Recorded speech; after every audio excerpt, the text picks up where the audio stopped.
Well, welcome to the Business Spotlight series. My name is Tanner O'Brien. I'm a senior partner here at Action Coach in Central Texas. Today, I'm sitting down with Ryan Steele, who is the general partner at Architectural Tile and Stone. So excited to be sitting down, having some conversation, talking about this, crazy entrepreneurial business type journey that many of us are on. So, Ryan, thank you for taking the time.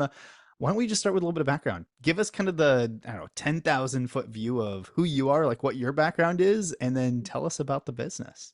Okay, so I graduated from Texas State University with an interior design degree.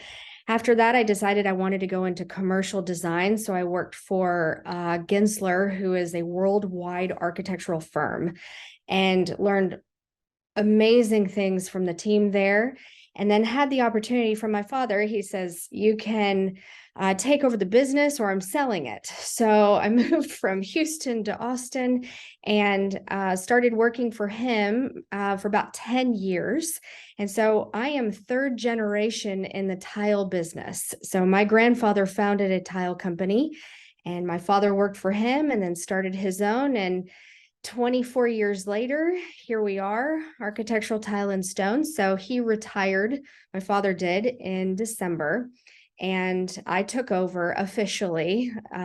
And yeah, I guess the rest is history. So I've been working officially as general partner since December, but have been on staff for about officially 10 years. I did start by grouting tile boards in high school, though. So came a That long way. is that is so exciting, and Yeah. congratulations on being able to step into that role for this year and continue to grow and be a part of such a long legacy within business.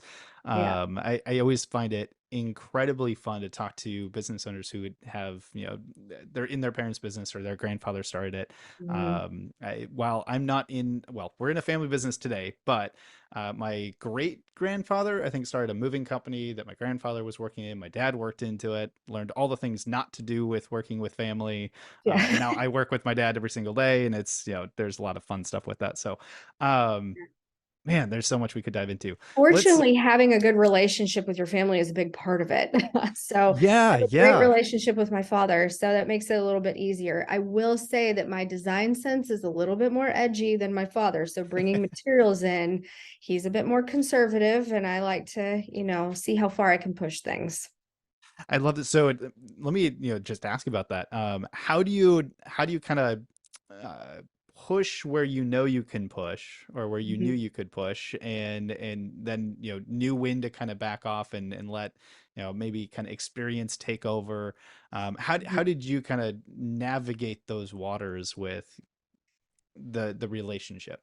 Well, so at the beginning, I didn't really push back too much because I was learning. I came from architecture and design. So I knew what looked amazing and what looked great. But the stone business, it's kind of its own niche. And so the stones that are offered to us, that's what we have to choose from. So it's not until you start really pushing those boundaries that you can see what's out there. And so my father was bringing in a lot of white marbles, a lot of conservative materials, things that Austin, Texas is known for. And, when I came more into the position of doing more purchasing for the company and buying more of the beautiful slabs that we import from Italy and Brazil, I wanted to see, okay, let's design and fashion go hand in hand. So how can we make this as exciting as fashion is? So I've always been a fan of, Paris Fashion Week, what's happening in New York, some of the designs that are coming out of other parts of the world that we don't necessarily see. And I got so frustrated with it just being so mundane that I wanted to push the boundaries. And ever so slightly, I would say to my father, okay, well, what about this slab?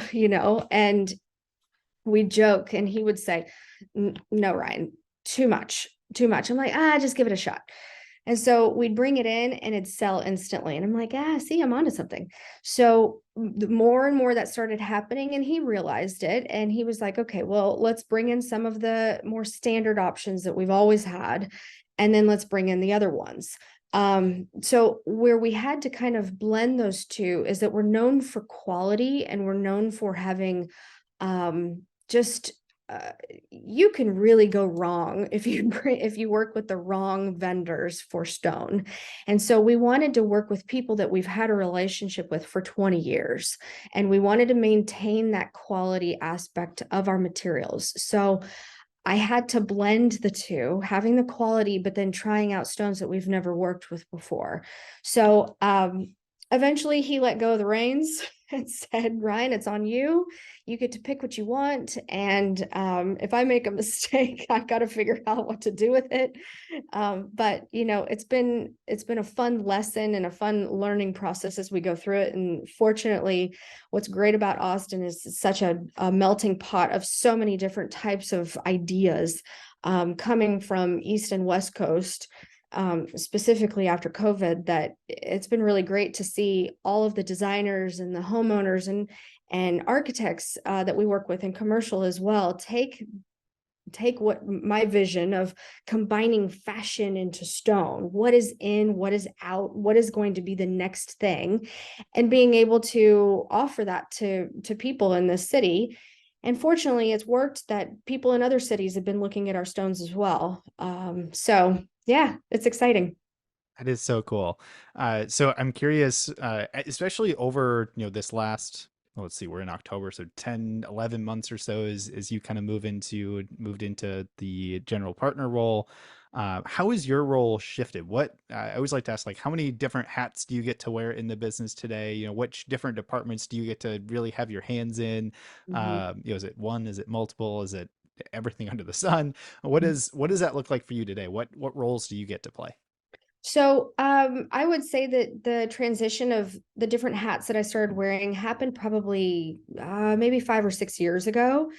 I started inserting myself. One thing that we've really wanted to stay true to ourselves is we only have a location in Austin, and we have under 30 employees, from everyone from fabrication to installation to the sales staff and everybody in between. So we didn't open up another location outside of the city because we wanted to maintain the quality that I mentioned earlier. It's not Mm. just about the slabs that we're importing, it's the tile that we have, it's the fabrication of those stone slabs, and then also installing them.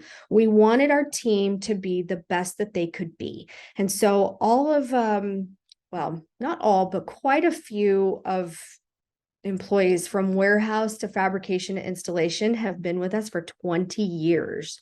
So we wanted everybody to kind of grow together and maintain that. My hat is jumping into fabrication, seeing if there's a new profile that we could do. How can we work with the machines and our fabrication manager to match this profile? We don't necessarily want to tell a client no. We want to figure out if there's an option and how we can be on the cutting edge, no pun intended. For installation, we spearheaded some of the one piece tub deck, for example, and you say, well, what is that? That just means we're avoiding seams for stone that goes around a tub. We want it to be clean and everything design it should be. So installation, I jump to job sites quite often, and I'm talking to builders, trying to figure out how we can do something differently or how we can make it work with their project. And then you flip to the purchasing side of things. I'm very involved in the slabs, as I mentioned. I'm also looking for new products, new tiles to show on the walls. And so I usually call it my late night thing in front of Netflix. I'm looking for new tile lines everywhere from Instagram to overseas, and then things that people bring to me just to find something that no one else has. And then on the sales side of things, every one of our sales members has graduated from an interior design accredited university. So while I'm registered interior designer, and also LEED accredited for its leadership in energy and environmental design, the team here knows how to read plans, details, elevations to be able to navigate some of these really tricky projects that we have come across our desk. So the sales team, and I'm working with them consistently to show them all these new products and new slabs that I'm bringing in, but then touch on how can we help people in a different way to set us apart from somebody else. So I'm involved in everything. Yeah. Well, it definitely sounds exciting, and Mhm. they're from the way you just described it, it appears that there's some excitement and some passion around kind of each of those areas for the Mhm. overall direction of the business. I'm going to take a step back and just kind of ask, so you've kind of alluded to it a little bit so far, but who is your ideal customer? Like, who do you work with the most? You know, the way I like to frame is, if I'm watching this later on, and in the audience, I'm watching this later on, Mhm. how do I know that I'm a really good fit to give you all a call, or I might know somebody that I should connect you all with? Yep. So we work with all different types of clients. I have customers that work for commercial firms. And so sometimes it's just a cut to size stone that's going to go somewhere in the space, maybe a lobby floor, maybe the back walls of a Bank of America, for example. Mm. So something that attracts attention and or is really useful. So that's the commercial side. Um, Residentially, we are mostly high end. It's just kind of the niche that we fell into. We do a lot of really complicated things with slabs on walls and floors and ceilings, stairs. It's a lot of tricky things, but because we're accredited by the Natural Stone Institute, we've gone through all of the training and processes to be able to know how to do something the right way and follow the book. So we kind of gear ourselves towards clients that maybe have a little bit more of a challenging design or concept. And that could be a homeowner, it could be a designer, and it could be an architect. Specifically speaking to the homeowners, we have so many beautiful tiles in our showroom. And sometimes we're not necessarily the fabricator that their builder works with. So I'm happy to show them and sell them slabs that we have in our yard that could, make their dreams come true.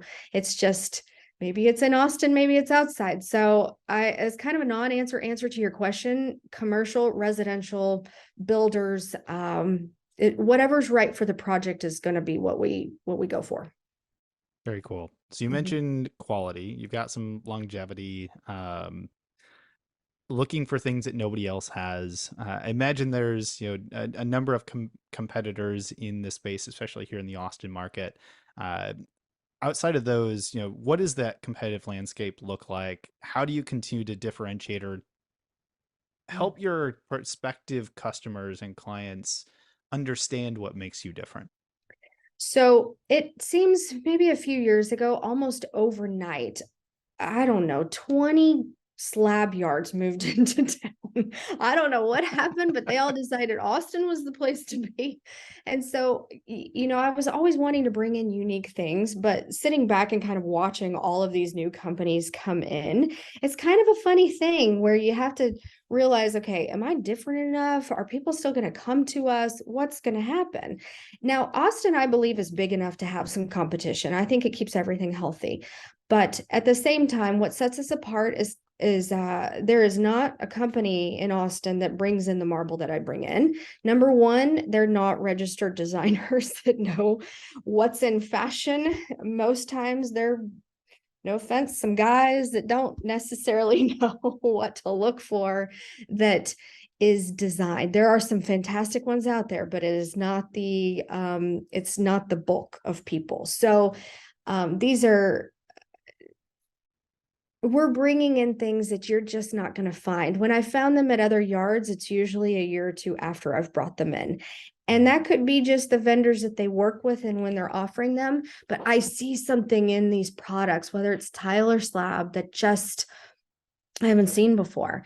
And I think to be able to be a great designer is to be able to think outside the box and not just what people want, but push that envelope and see how far they can take it. I remember a story from my father back in the day where he said that he had a presentation at his showroom and a lot of designers came in and he asked them, why is everyone choosing beige? And he was kind of trying to get them to live a little, and he thought that he offended quite a few of them because at the time everybody wanted beige. It's kind of like a couple years ago everyone wanted white and gray for their home. So I decided to just gamble a little bit and say, let's do something wild and edgy and see what sticks. And it did. So I want to continue that with people. Until I see that the market's not buying it, then I might change my mind. But until then, people like to use materials, tile and stone, as a way to express themselves. And it's not just like a throw pillow that you can change out, but it could be architectural and it could be really great. Something to remember about all these products: the stones that we bring in, they're millions and millions of years old. So it's not that, just because fashion is in right now doesn't mean that that stone wasn't once fantastic 100 years ago. It's just, how do we use it today to bring in all of the design ideas that everybody has? So sorry if I got a little off topic there, but I get excited about some of these things. No, I love it. I love the excitement that just comes out in the stories and the things that you're sharing. Mhm. So how let's talk just briefly about marketing. I always love to kind of bring up that topic in general. It's an area that it's vital to every business, but doesn't mean that every business owner is like really really good at it unless they have good background in marketing, that sort of thing. So I just like to ask some questions like what's worked, what hasn't worked, for Mhm. different industries, that sort of thing. So for y'all, what has been the philosophy, or kind of how do you get that message out there? Is it primarily word of mouth? Do you use a lot of digital strategies, from website to social platforms to things like that? Is it do you do anything like mailers or things like that? But what has worked for y'all in the industry, especially over the last handful of years? So I would say for the first 20 years of our company, we did not pay for any marketing. It was 100% word of mouth. So all the more reason we got to do a good job, and we want to do the right thing, and we want to be honest with people, and not oversell something. Nothing is worse than that. So having a good end result on a project, we didn't necessarily ask for a Google review. It's just not what we've focused on. I would think the bulk of my clients probably don't write Google reviews. But so it was just purely word of mouth, and extremely thankful for all of those people all those years that kept coming back to us as they moved into a new house. So I would say probably for the last 4, 5 years ish, we really took to Instagram. Hmm. Facebook has always been there, but it hasn't been like a huge following for us. Of course, there's posts, but something about Instagram and having those instant pictures right at your fingertips to be able to see something that could be, or there's a lot of renderings out there and there's a lot of fun pictures, and you're not bogged down with all the words. You can keep scrolling if you don't want to see them. And so what we found is that on our business account on Instagram, you can see how many people save the images or the videos and how many people share them. And so I started to notice this is really fun. It wasn't just like super helpful. It's just really fun to be able to share all these pictures. Now, a lot of my projects I cannot share photographs of, for one reason or another. Sometimes they're getting published, sometimes there's an NDA involved, but I can share, working on them in the shop, and showing how the saw can cut different profiles. I can show the samples in the showroom when they get selected. And so it gives people all of these ideas of how to expand on their own projects. And one thing leads to another. I can promote slabs that have just left Italy and they're on their way to us. I just posted one a little while ago of a really great dark green quartzite that I've never seen before. So, and then a rendering showing what it would look like. And so it's a fantastic way for a designer, a homeowner, an architect, a builder, anybody, to be able to sit while they're, eating a snack or drinking their coffee and scroll and go, wow, that's a really fantastic picture. I bet my friend would like to see this. And they share it. So Instagram has just been stellar, and really appreciative for them creating that app, to be honest. So, and working with people in Georgia right now on a tile that they saw on our Instagram. So you never know. Other than that, we are usually in the AIA home tour every year. We generally have more than one house. And so we sponsor that because, for one, it's our clients, and why not? And it's a good way to just see all the great houses that are going into Austin, not only from clients that we work with, but our friends, other fabricators in town too. So it's really cool to see what everybody is doing. So we sponsor the AIA home tour. And the team here has their own things that they're involved in that they like to participate in. So everyone goes their different directions and feels their way out to their own clients. But generally speaking, I would say Instagram, the AIA home tour. Every now and then we're in some magazines. Half the time I don't know it, but I find them when they arrive on my desk. So that's really fun for us. Oh, Um, that is so cool. And I imagine the eye that you have and just the background in design for you and your team plays very well into, like Instagram as an example. It's a very visual platform. So it's really cool to see, that skill set being able to transfer over in, this type of an industry. Mhm. How about maybe on the flip side of it, anything that either you've tried in the past or the business has tried in the past, whether you were a part of it or not, that was, Mhm. marketing related that just didn't quite get off the ground, just kind of some lessons learned along the way? I mean, there's people that are always asking to have you buy a magazine ad or something. For us, I don't know that magazines necessarily did it. I think people are moving more towards the digital age, that they're less flipping through a magazine unless they're at a nail salon or something like that where they have extra time on their hands. I find that digital and something that's quick and being able to answer easily is better. So I would say, if anything, we might have done a magazine, maybe one magazine in the ad in the past, and I never found anything came of it. So I do get asked a lot to do magazine ads, and unless it's a job specific one that we did that's just highlighting our work, then that I would be interested in. But otherwise, I haven't found necessarily that it's helped us. Very Mhm. cool. I love the insight there. So let's fast forward. What, as you look towards the next 3 to 5 years, how do you see your role shifting as you continue to grow? Like, what does the business look like when you kind of put on your future forecasting, and like, what does the next 3 to 5-ish years look like for you in the business? So I think my role is going to be very similar since I just somewhat entered it, but in formal words.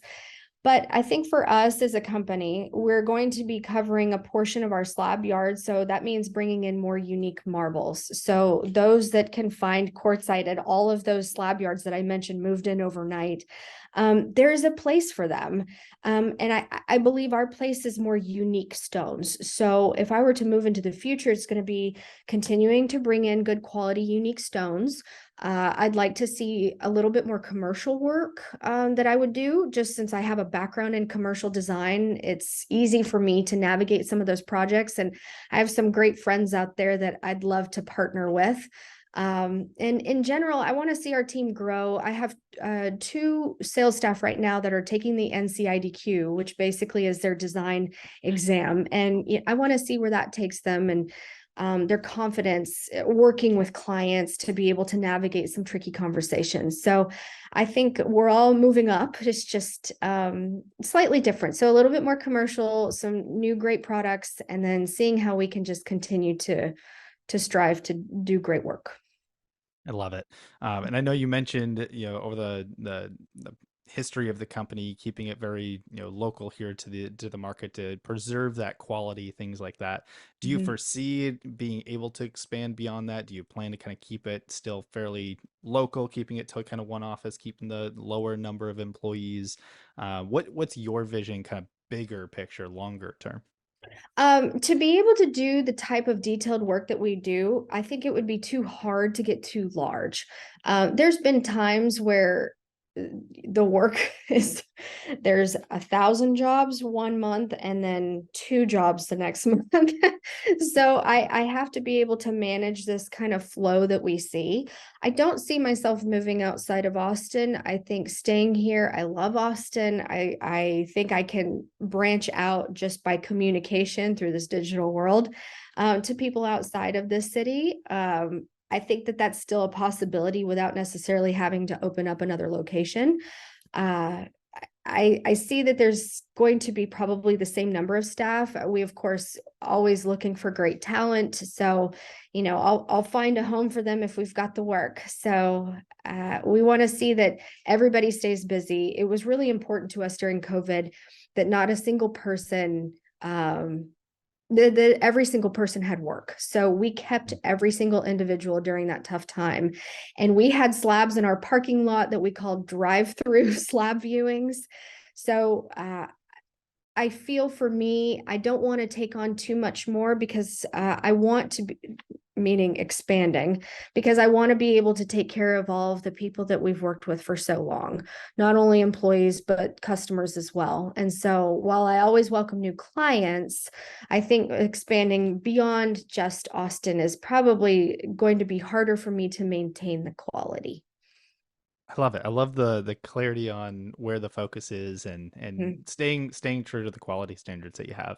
Mhm. Well, I know we've covered a ton of ground in this conversation. Absolutely love it. I want to be respectful of the time that we have here today. I've got a couple rapid fire questions. I'd love to just kind of start to wrap up the conversation. Just pull out a couple extra nuggets of wisdom for the audience here. So Mhm. we'll go through these fairly quickly. First one here, when you look at kind of your journey overall, the Mhm. past year, the past 10 years, beyond that, what would you say for you is your key to success? Hmm.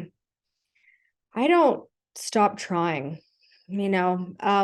I'd like to say that my day ends at 5 p.m., but it doesn't. I'm online trying to figure out how to do something the best that I can possibly be, and I want to be as honest and helpful as I can. Love that. If you could give just one piece of advice to other business owners out there, what piece of advice would you give them? Breathe. It's there. I have this saying that the building's not on fire and nothing is going to be as bad as it could be. So take a deep breath. In a few days, it'll get better and just keep moving. I love that. It reminds me, I had a early on mentor of mine that, you're in nonprofit work, things like that. And she always reminded me, we're not saving lives. It's Yeah. okay. Take a breath. Like it's all going to work out just fine. It's okay to, make mistakes like that. So I love that. I've written it down. I'm circling it. Breathe. Yeah. That I'm taking that one to heart and Yeah. we'll be sharing it on your behalf. Mhm. Uh, what is one book that you would recommend to the audience? I like to frame this up with maybe, what's one book that you've read recently or you are currently reading, something like that that you would recommend. It does not have to be business related, but just in general that you'd recommend. I hate to say, but the only anything I'm reading these days is my child's homework. So I'm up to my eyeballs in it. So she's a busy one. So I haven't read a book in a while. I do like to I get the Architectural Digest, and even though I said digital is king right now, I do love to flip through Architectural Digest because I feel inspired by what people are doing around the country. Very cool. I love that. Um, all right, fun question. Kind of last of the rapid fire questions before we get to the final question that we'll wrap out on. And this one is just kind of fun. Um, when you look at your business, if you had to choose just one area and you only get to choose one that you can take a little bit of magic dust and sprinkle all over it and you wake up tomorrow and it's 10 times better than it is today, where would you choose to put that magic dust? If I could put it in making slabs perfect, which I know they're like God made and millions of years old. But if I could eliminate all of the intricacies of pits and fissures and little things with slabs that I didn't have to explain to anyone else, I would sprinkle that dust all over it. Because then it would make slabs, easy. I love the clarity that there was like no hesitation in the Yeah. answer on that one. No. So before we get to the question, I always like to end all of these conversations on, for those that are in the audience that are intrigued to learn more, that want to see some of the work that y'all are doing, that want to connect or reach out to y'all and talk to you about potentially doing a project down the road. Where Mhm. can we advise them to go for a little bit more information? So our website, architecturaltilestone.com. Also, you can send an email to info@architecturaltilestone.com and then check out our Instagram. I'm usually the one answering messages, so that's going to be one of the fastest ways to get in touch with me. And we have a lot of fun pictures if you're just interested in looking at something interesting. Fantastic. For those that are watching, I'll put all of that in the video description below. So make sure you take a moment here after we finish up. Go click on the links, send them an email. Right, I'll probably put your LinkedIn profile in there as well. So reach out, say, hey, saw you on the business spotlight. Great conversation. Just wanted to say hi. Connections are a big piece here in the Central Texas area. So with that, wrapping up the conversation, I always like to end on this final question here. But what is most inspiring to you today? Number one, my kid, my family. Um, Number two, I have a strong faith. And then number three, I like seeing people and things succeed. So I believe in happiness, and I believe in seeing that the glass is half full. So I want the same for everyone else. I love that. Ryan, I want to say thank you again for taking the time to be here to share your story, share a bit about everything that you all are working on and the amazing passion that you have for what you do. It's truly been a pleasure, and I just want to say thank you. All right. Thank you.